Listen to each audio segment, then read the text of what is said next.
ఇదే RTV app వార్తల్ని క్షణాల్లో చదివే అవకాశం ఉంటుంది. ఒక న్యూస్ పేపర్, ఒక టెలివిజన్ ఛానల్ మీ చేతుల్లో ఎప్పుడూ ఉంటాయి.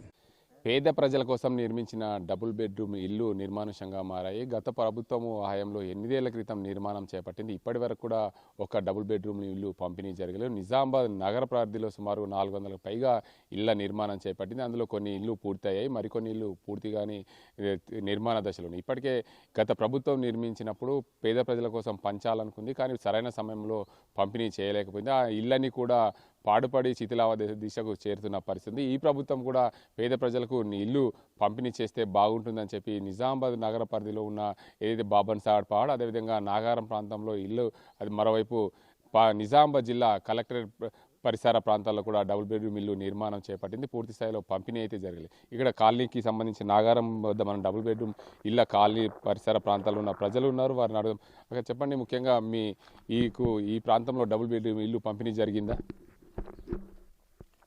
దాదాపు ఇక్కడ ఈ డబల్ బెడ్రూమ్ ఇల్లు నిర్మించి దాదాపు 8 సంవత్సరాలు కావస్తుంది. ఇప్పటి వరకు ఎక్కడ కూడా ఏ ఒక్కరికి కూడా పంపిణీ చేసిన పాపన పోలేదు.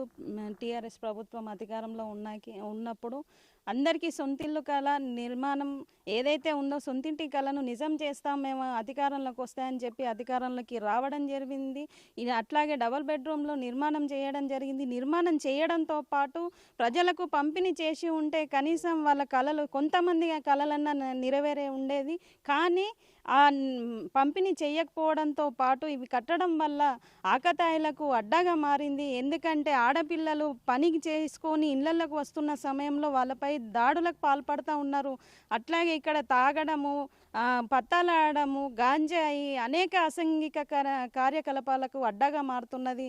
కాబట్టి ఇప్పుడు వచ్చిన కాంగ్రెస్ ప్రభుత్వం అయినా ఈ విషయాన్ని దృష్టిలో పెట్టుకొని ఏవైతే రిపేర్కు ఉన్నాయో డబుల్ బెడ్రూమ్ ఇళ్లను వాటిని రిపేర్ చేసి నిరుపేదలకు అందించాలని చెప్పేసి మేము కోరుతా ఉన్నాం. అంటే ఈ ప్రాంతంలో డబుల్ బెడ్రూమ్ ఇల్లు పూర్తి స్థాయిలో నిర్మాణం జరిగింది. 5 అద్దాలు, దాంట్లో ఉన్న ఏదైతే కరెంట్కి సంబంధించి ఫ్యాన్లు కానీ వాటన్నింటినీ కూడా గత ప్రభుత్వము అన్ని పూర్తి చేసింది. ఇప్పుడైతే అవి ఎక్కడ కూడా కనిపించట్లేదు. ఇక్కడ ఫ్యాన్లు అట్లాంటివి ఏం లేదు. కరెంటు నిర్మాణం అయితే ఇంకా జరగలేదు, కానీ డోర్లు, కిటికీలు అన్నీ అంటే పూర్తిగా కంప్లీట్ అయింది. కానీ కరెంటు సంబంధించి ఇంకా జరగలేదు. కానీ అది కంప్లీట్ కావగానే ప్రజలకు పంపిణీ చేస్తామన్నారు. కానీ దాన్ని అట్లాగే పెండింగ్లో పెట్టడం జరిగింది తప్ప ఇప్పటి వరకు పంపిణీ చేయలేదు. దాదాపు నిజామాబాద్ నగరంలో 1,00,000 మంది అప్లై పెట్టుకుంటే డబుల్ బెడ్రూమ్ల కోసం లేదు. నిరుపేదలు ఎవరైతే ఉన్నాయో వాళ్ళు 35-40 వేల మందే ఉన్నారని ప్రభుత్వమే లెక్కలు తెలిసి చెప్పింది. అయినా కనీసం ఉన్న దాంట్లో కొంతమందికి కూడా ఇప్పటివరకు పంపిణీ చేయలేదు. ఎంతోమంది నిరుపేదలు ఇళ్లలో కిరాయిలు కట్టలేక రోడ్లపైన గుడిసెలు వేసుకొని నివసిస్తున్న విషయం అందరికి తెలిసిందే. కాబట్టి ఇప్పుడు వచ్చిన కాంగ్రెస్ ప్రభుత్వం మాకు గత చరిత్రలో పట్టాలు ఇచ్చిన ఇండ్ల నిర్మాణం చేసిన చరిత్ర మాకుందని చెప్పుకొని అధికారంలోకి రావడం జరిగింది. కాబట్టి దీన్ని నిజంగా ఆ చరిత్రను మళ్ళీ మీరు తిరగరాయాలనుకుంటే నిరుపేదలకు ఇండ్ల పంపిణీ చేసి ఎవరైతే స్థానికంగా గుడిసెలు వేసుకొని నివసిస్తున్నారో వాళ్లకు పట్టాలు ఇచ్చి ఇండ్ల నిర్మాణం చేపట్టాలని చెప్పేసి విజ్ఞప్తి చేస్తా ఉన్నాం. చెప్పండి, आप लोग बोलो तुम लोग को ये घर गत ప్రభుత్వం ఇల్లు పంపిణీ చేసింది, మీకు ఇల్లు दिया क्या? हमारे को नहीं दिए, घर कौन भी नहीं दिए हमारे घर को। ये डबल बेडरूम में बंदे बहुत साल हुआ बंद के, मगर की दे रहे नहीं, कर रहे नहीं, कुछ भी नहीं, क्या नहीं। हमारे को आने जाने का डर हो रहा, पी रहे गांजे खा रहे, पी रहे सब यहाँ झगड़ा करने लगे, खिड़कियाँ काट के लेके जाने लगे। रात में 8 बज गए 7 बज गए का तो डर हो रहा हमारे को। काम से आने के वास्ते में, स्कूल से बच्चे जाने के वास्ते में डर हो रहा। रात में आने के वास्ते भी महाराज आदमी को क्या तो बोले तो महाराज आदमी के ऊपर धाड़ी कर रहे, महाराज आदमी को मार रहे। और लेडीज़ को क्या आएगा तो ले जा रहे, खींच के खराब कर दे रहे, मार सट रहे। सब छोटे बच्चों को सब ऐसा ये करने लगे, सब सारा ऐसा। ओके, आप लोग बोलो तो ये पूरा घर बने, पूरा कंप्लीट हो गए। अभी ये घर देने के लिए ये गवर्नमेंट कोशिश करे, क्या होना तुम लोग का घर होना क्या की?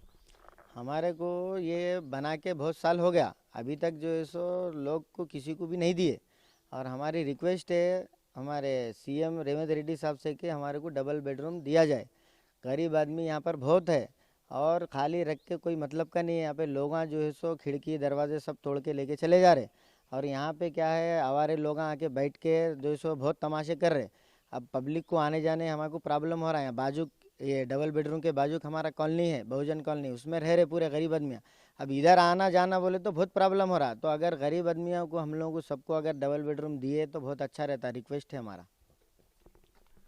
మొత్తంగా చూసుకోవచ్చు, గత ప్రభుత్వంలో నిర్మించిన డబుల్ బెడ్రూమ్ ఇల్లు పంపిణీ చేయలేదు. ఈ ప్రభుత్వమైనా పేదల కోసం పంపిణీ చేస్తామన్న డబుల్ బెడ్రూమ్లు సకాలంలో పూర్తి చేసి ఏదైతే గతంలో నిర్మించిన డబుల్ బెడ్రూమ్ ఇళ్లకు కిటికీలు దర్వాజాలన్నీ కూడా పూర్తి స్థాయిలో ధ్వంసమయ్యాయి. వాటి అన్నింటి కూడా రిపేర్ చేయించి ఈ ప్రాంత ప్రజలకు డబుల్ బెడ్రూమ్లు పంపిణీ చేస్తే బాగుంటుందని చెప్తున్నారు. మరోవైపు కాంగ్రెస్ ప్రభుత్వం అయితే చెప్తుంది, మేము గతంలో మేము పేదల కోసం ఇల్లు పంపిణీ చేసాం, డబుల్ బెడ్రూమ్ ఇల్లు కట్టి ఇచ్చామని చెప్తుంది, ఇందిరమ్మ ఇల్లు. కానీ ఇప్పుడు ఏదైతే డబుల్ బెడ్రూమ్ ఇల్లు ఉన్నాయో వాటి కట్టిని కూడా పూర్తి స్థాయిలో పేదలకు పంపిణీ చేసే దిశగా ప్రయత్నం చేస్తున్నామని చెప్తున్నప్పటికీ పూర్తి స్థాయిలో సకాలంలో ఈ పేద ప్రజలకు డబుల్ బెడ్రూమ్లు అందజేయాలని చెప్పి కాలనీ వాసులు అయితే కోరుతున్నారు. ఇది ఇక్కడ పరిస్థితి. కెమెరా పర్సన్ అజీంతో గంగారెడ్డి, RTV నిజామాబాద్. మరిన్ని వీడియోస్ కోసం ఛానల్ ని సబ్స్క్రైబ్ చేయండి. లేటెస్ట్ అప్డేట్స్ కోసం వాట్సాప్ ఛానల్ ని ఫాలో చేయండి. అండ్ లింక్ డిస్క్రిప్షన్ లో ఉంది.